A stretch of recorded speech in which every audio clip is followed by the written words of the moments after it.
is hard not to want to praise our next Congressman, Jared Polis, who is a relatively new member of Congress, elected Colorado district in 2008. Unlike many members of Congress, he has a background which is so appropriate for us. He basically has founded a number of companies in our industry successfully, carried them through, sold some, moved on. He's just, Blue Mountain. I won't rattle them all off. But there are, I think, at least 10 or half a dozen companies that he's been involved with. So when we start talking technology, industry, business, and issues, I think one of our earlier speakers mentioned the percentage of folks on the Hill who were maybe savvy and knowledgeable in our industry. Well, that small percentage includes Congressman Polis. He is exceptional. Not only is he knowledgeable, but he showed fortitude, courage, and a willingness to suffer during the markup in Judiciary Committee. Those of us who watched that were amazed by the resilience and dedication to fight for what he had clearly come to understand and care about, the importance of not passing bad legislation that was being considered, the SOPA legislation. So he's a great champion of education, civil rights, internet freedom, the environment. Congressman, thank you very much for being with us. He represents the Silicon Valley of Colorado, Boulder.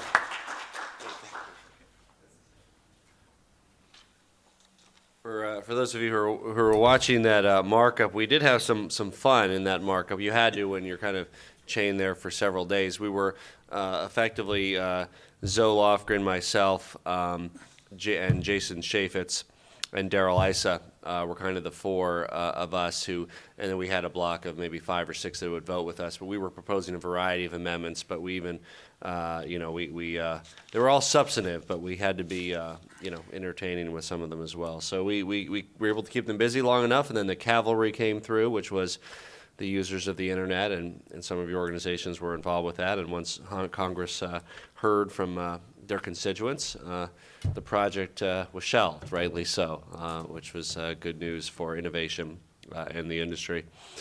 It's always great to address a group of innovators and job creators and people involved with a dynamic and growing industry in the country.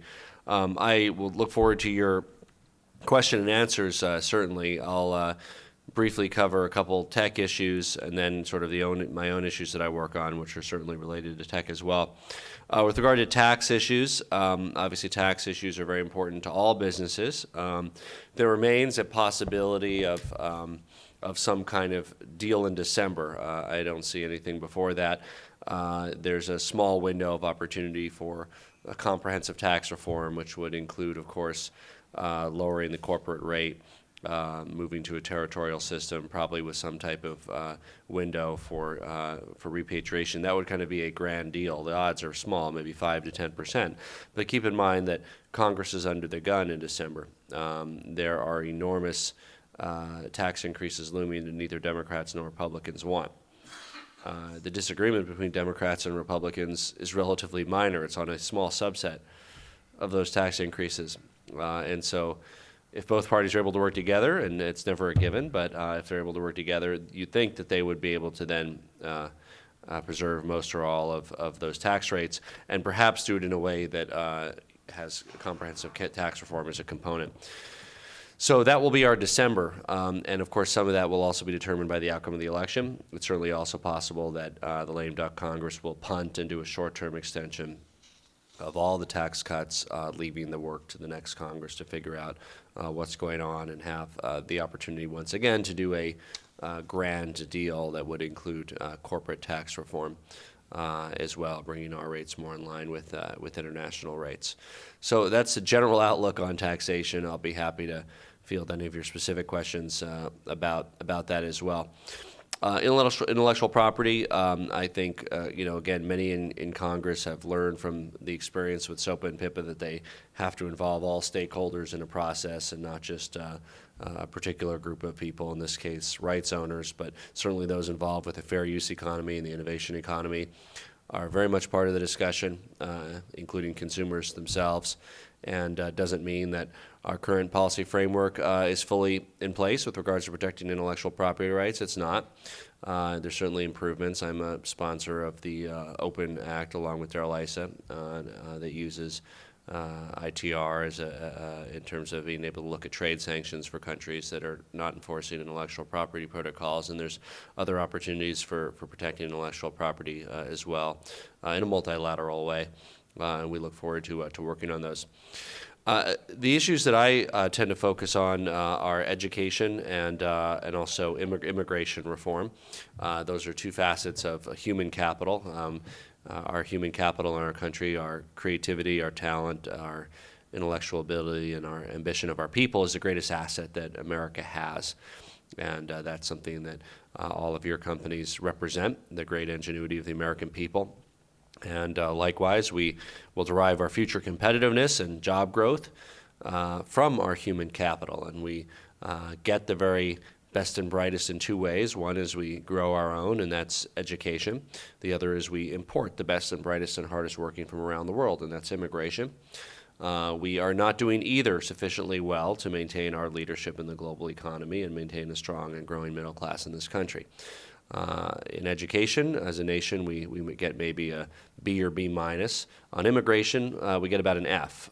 We really don't have an immigration system that anybody should be proud of. We have 15 million people here illegally, people that should be able to be here, that have advanced degrees, can't get here.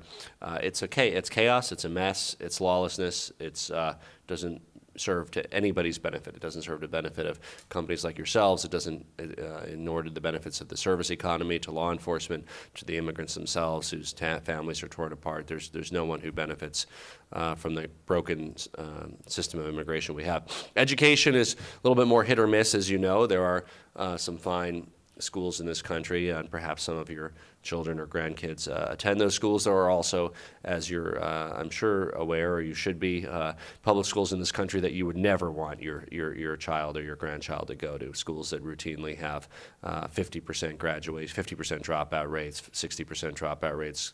Kids are falling further behind year after year with regard to their grade level. And as a country, we can't afford to squander our human capital in that fashion. And even in our so-called strong and performing schools, we need to do better vis-a-vis our international competition. And that's why I'm a strong supporter of Race to the Top, which encourages the Common Core Standards approach. We need to improve the accountability system for our schools, make sure that we are doing what we need to create children that are ready and that graduate and ready to go to college and are ready for 21st century jobs and competing in the global economy, which is just a reality of the way the world operates today. And we do some of that. We have great institutions of higher education. Certainly affordability of higher education is another legitimate issue. You hear Congress and the President wrestling with this now. Student loans, that's just a small part of it, but certainly the difference between 3.4 and 6.8% makes a difference for many families. But the larger issue is college is becoming harder and harder for middle-class families to afford in this country at the very time that a college degree is more necessary than ever to compete in the global economy. And there's a variety of reasons for that, but I think what we really need to do is figure out some of the cost drivers of higher education and do what we can to pull costs out of it. It's not like the universities are wallowing in cash. They're having a hard time getting by as well. So we need to look at some of those cost drivers. I think technology offers a lot of promise, online education as well, both in the primary and secondary front as well as the higher education front, hybrid education models, which are currently being experimented with in both K-12 as well as higher education as well, offer large potential for increased quality and cost savings as well. So those are some of the things I wanted to throw out there, but of course I'm happy to share what meager knowledge I may have with you and see if you have any suggestions for new policy directions that we should look into. Thank you. That's a great laundry list. I'll try to refrain myself from asking you the first question because I think we have some folks around the room who may want to jump in. If you could introduce yourselves too, that would be wonderful. I'm Jonathan Band. I'm outside counsel to CCIA, but I also have other clients in the technology and education space. I represent library associations, and actually the library associations in particular are very appreciative of all the work you've done on the, against the Research Works Act and in support of the Federal Research Public Access Act. But I think that this is an area where there's a lot of synergy between education and IP and technology, where we've found in the technology space sort of like open source software has been of enormous benefit and has really promoted innovation and great growth. And it seems that sort of open educational resources generally is a very fruitful way forward, and then in particular when there's federal funding, the notion that everything that when you have federally funded research, that should also be as open as possible seems logical, given that the government bears directly or indirectly the cost of 90% of the cost of creating a lot of these materials. That it makes sense that there should be public access to that. Yeah, and as you know, I support that. In fact, I just mentioned it unbeknownst to my wonderful staff in the back. We have Rafael Ranieri and Daniel Lovato. Unbeknownst to them, I was blogging late last night, as I tend to do. I was on Reddit, and we were talking about higher education and drivers of cost. And I actually mentioned that bill as the passage of that bill would actually, not in a major way, but it would reduce some of the costs associated with higher education. This is basically saying that, when you have an NIH grant that's funding research or a DoD grant or whatever it is, that research has to be made public rather than exclusively published in a proprietary subscription-only journal. So for academic progress to be able to move at a faster pace, we should be able to have open, sharing of those results. So that's what that bill would do, and as you mentioned, I'm a supporter of it. And it is one of those small but actual cost drivers of higher education. Obviously, this would work to the detriment of the professional journal industry and the academic journal industry, but again, we have to look at effectively technology there still is a role for, the peer review process and the actual journal, but in terms of the business model of academic journals of 50 to 100 years ago, it's a very different business model today. The information is widely available, and yes, some progress on that front would help reduce some costs in higher education, as well as expand academic discourse.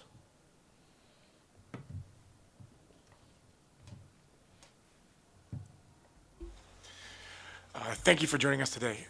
You spoke to high-skilled immigration reform, and that's been a big topic and a big area of concern for our industry. Representative Chaffetz this morning spent a lot of his time talking about that.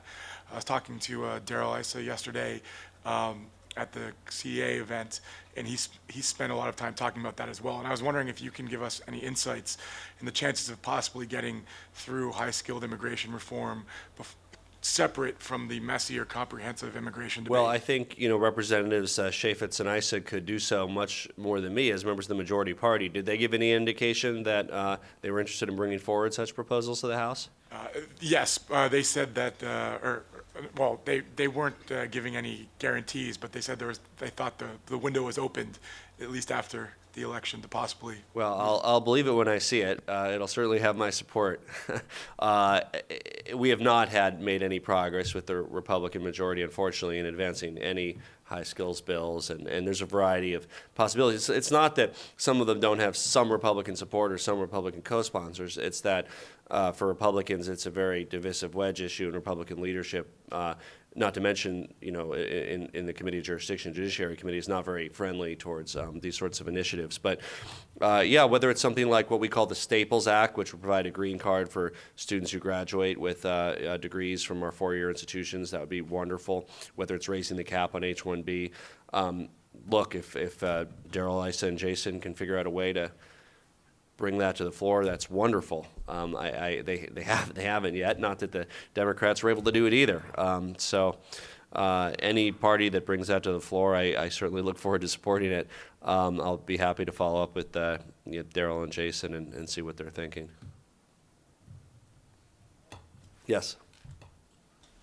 Good morning. I'm Stephanie Joyce from the Telecom Group in the Aaron Fox, Washington, D.C. office. I, too, am outside counsel to CCIA, but I also have other clients in the wireline and internet space. And there's a tension between national security, and I see that you're on the Crime and Terrorism Subcommittee. And so wondering if you could share with me the perspective that you see, the tension between privacy, national security, in terms of law enforcement extracting or demanding usage records from ISPs and telecom companies for purposes of national security or investigation without a warrant, and whether there's an ethic that you're seeing that's building or a groundswell of support for that kind of demand. Because my clients are betwixt and between in that fight, and I'm wondering what we can expect to come.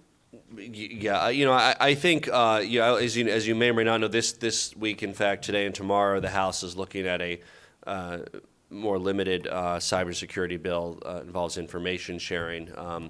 It doesn't get to the some of the broader issues involved, but how we handle cybersecurity is a very important issue. I certainly fall in the camp that we have the same constitutional rights as Americans, regardless of what method is being used to commit a crime. Just like after the advent of telephone, you need a warrant for wiretapping, and I'm against the warrantless wiretappings in the Patriot Act, for instance. So too with the internet, you should need a direct, warrant and go through a process to have access to information that a provider, may have. I think this continues to again.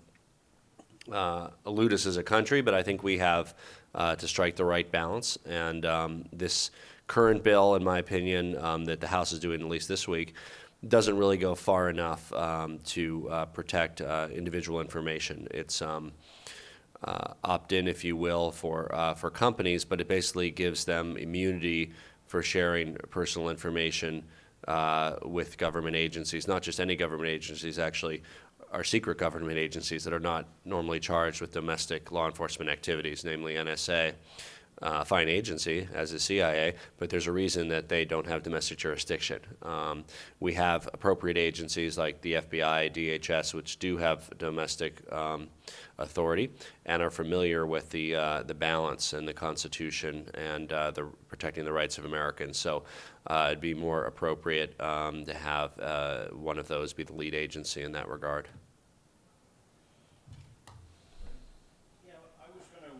Ask Congressman about this, what sure looks like the train wreck coming on tax policy. You started off with some thoughts on that. And while I understand you're not on Ways and Means still, potentially back home with constituents, this is going to probably be the biggest issue, other than just the general economy, that could impact people because of the high risk for a big tax increase the 1st of January. And so many downstream parts of that, but unless it's being well hidden, there's no evidence of a train being stoked up to go somewhere on this. Does this end up being lame duck? Does it end up being post-January? Well, as you know, something has to happen by the end of December. Now, it could be a short-term extension for the new Congress. It could be a 30-day or 60-day extension. There is broad agreement, between the two parties on, let's say, 95% of it. I mean, just look at something like the inheritance tax. Neither party wants it to go to 55% and a $1 million threshold, which is what it goes to if we don't act. The Democrats may seek something along the lines of, $3 million and then, 35% above it, and Republicans may be seeking $5 million and 25% above it. So, I mean, there's that little delta, but neither party is at all supportive of it going to only $1 million and 55%. So, too, with regard to the income tax cuts. You will find that overwhelming support among the Democrats for renewing the tax cuts for people making under $250,000. Some Democrats say renew them for under $1 million, and I think that's kind of the full consensus position of the caucus. Again, we have to hope that our system works, and it's worked out. I mean, I've seen these things come down to the wire before in my short time here. So I think it will be, either a short-term extension or a partial renewal or a full renewal. But yeah, there'll be uncertainty created because I don't think it'll be done to the last minute. I mean, it could very well be, if I had to predict, it's going to be, Christmas Eve vote in either the Senate or the House. Or we might have to cancel our plans between Christmas and New Year as well. Yeah.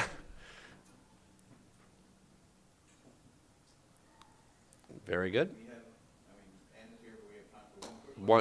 Any final question before we go to my good Morning, friend from Congressman. California? Let me throw just something out to think about. Sure. I don't know to what extent it's been brought to people's attention in the Hill a whole lot, but there is a major National Academy of Sciences study on copyright, which has been going on for a couple of years. I don't have a good read on when it's going to come out, but it's coming down the road. And I think, I guess I'd urge, frankly, you're one of the few people who really understand the complexity of the issue, and tune in to what they're doing, and at the right time, clearly some hearings on that might make sense, something to accomplish on that front. When's it due? Matt, do we have an idea?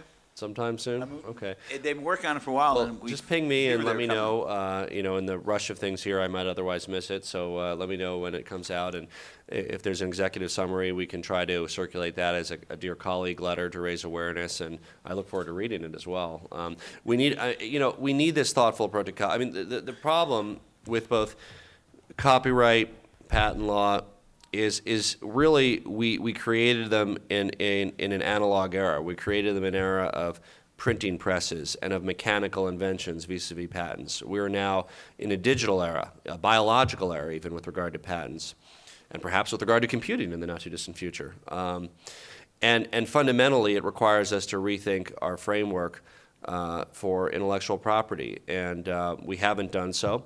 We can't fit it into the same box of the mousetrap patent with regard to digital and biological innovation, nor with regard to copyright and dissemination, where at the touch of a key, something can be in a billion available to billions of people. So I hope that we can rethink that, and hopefully this thoughtful paper will provide a framework for that.